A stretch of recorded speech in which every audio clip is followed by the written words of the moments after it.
रात के 3:30 बज चुके थे। सारी दुनिया गहरी नींद में थी। शहर की सड़कें वीरान थीं, आसमान पर बादल मंडरा रहे थे और एक हल्की सी बूंदाबांदी हो रही थी। लेकिन उस पुराने घर के एक कोने में एक छोटा सा कमरा रोशन था। वहां एक लड़का अपनी नीली स्क्रीन के सामने बैठा था, नींद से दूर, थकान से अनजान। उसकी उंगलियां लगातार कीबोर्ड पर नाच रही थीं, जैसे वो कोई कविता नहीं, कोडिंग की क्रांति लिख रहा हो। वो सिर्फ कोड नहीं लिख रहा था, वो एक दुनिया बना रहा था जिसे हम और आप आज डिजिटल युग कहते हैं। शायद उसी की पहली ईंट उस रात रखी जा रही थी। लड़के का नाम था बिल गेट्स, और यही है उसकी कहानी। बिल गेट्स, चुपचाप चलता तूफान, वॉशिंगटन, अमेरिका। 28 अक्टूबर 1955। एक आम सा दिन, लेकिन एक असाधारण आत्मा का जन्म हुआ। बचपन में ही बिल गेट्स के अंदर एक अलग चमक थी। जब बाकी बच्चे बाहर खेलते थे, बिल घंटों कमरे में किताबों के बीच बैठा रहता। वो सोचता नहीं था, वो गहराई में उतरता था। एक दिन स्कूल में एक कंप्यूटर मशीन लाई गई।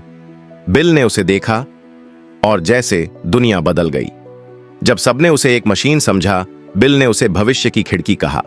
उस दिन उसने अपने आप से कहा, मैं इसे समझूंगा और इससे कुछ ऐसा बनाऊंगा जो पूरी दुनिया को छू जाएगा।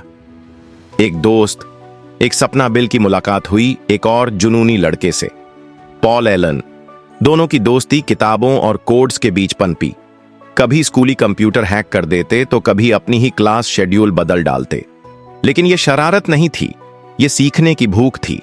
धीरे धीरे दोनों का सपना बड़ा होता गया। एक ऐसी दुनिया जहां हर घर में एक कंप्यूटर हो। उस दौर में यह सपना पागलपन लगता था, लेकिन हर क्रांति पहले पागलपन ही लगती है। एक फैसला जो इतिहास बन गया, बिल को हार्वर्ड यूनिवर्सिटी में दाखिला मिला। दुनिया के सबसे होशियार दिमागों के बीच वो भी बैठा। लेकिन कुछ ही महीनों में उसने एक ऐसा फैसला लिया जिसने सबको चौंका दिया। मैं पढ़ाई छोड़ रहा हूं। क्यों? क्योंकि उसकी आंखों में एक और स्कूल था, जिंदगी का, और वहां उसका पाठ्यक्रम कुछ और था। जब सबसे बड़ा इंस्टीट्यूट उसे रोक नहीं पाया, तब उसने खुद की यूनिवर्सिटी बना ली, माइक्रोसॉफ्ट। एक नाम, एक आंदोलन। 1975 में एक छोटा सा गैरेज, एक पुराना कंप्यूटर, 2 दोस्त और एक सपना। बिल और पॉल ने मिलकर माइक्रोसॉफ्ट की नींव रखी। कंपनी का मिशन था, हर घर में कंप्यूटर, हर हाथ में शक्ति। लोग हंसे, नसीहतें दी, ताने मारे, लेकिन बिल ने सिर्फ सुना नहीं, सह लिया और फिर कर दिखाया। सफलता का शोर और तन्हाई की सच्चाई। जैसे जैसे माइक्रोसॉफ्ट बढ़ा, वैसे वैसे आलोचनाएं भी आईं। उसे कठोर, क्रूर बिजनेसमैन, मुनाफा केंद्रित कहा गया। लेकिन उन्होंने देखा नहीं कि ये वही इंसान है जो रोज 18 घंटे काम करता है, जो एक शब्द में नहीं, हर कोड की लाइन में जीता है। एक बार एक पत्रकार ने पूछा, आपको इतनी दौलत कैसे मिली? बिल ने कहा, मैंने वही किया जो सबने नजरअंदाज किया। मैं लगातार करता गया।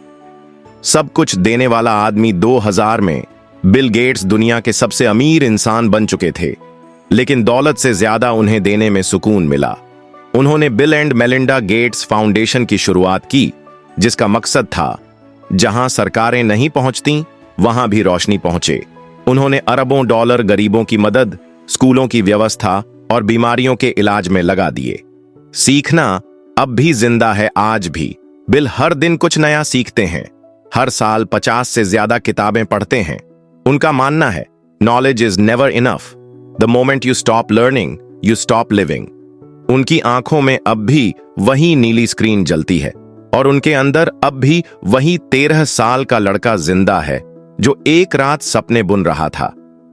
बिल गेट्स की कहानी कोई जादू नहीं है। यह कहानी है एक बच्चे की जो नींद छोड़कर सपनों के पीछे भागा, जिसने हार्वर्ड को छोड़कर दुनिया को पढ़ाना चुना, जिसने कोड को भाषा बनाया और दुनिया को बदल दिया। आज अगर तुम्हारे पास भी एक सपना है, तो याद रखना, सपने सिर्फ सोते हुए नहीं, जागते हुए भी देखे जाते हैं, और जो जागकर उन्हें लिखता है, वो दुनिया को फिर से डिजाइन कर सकता है।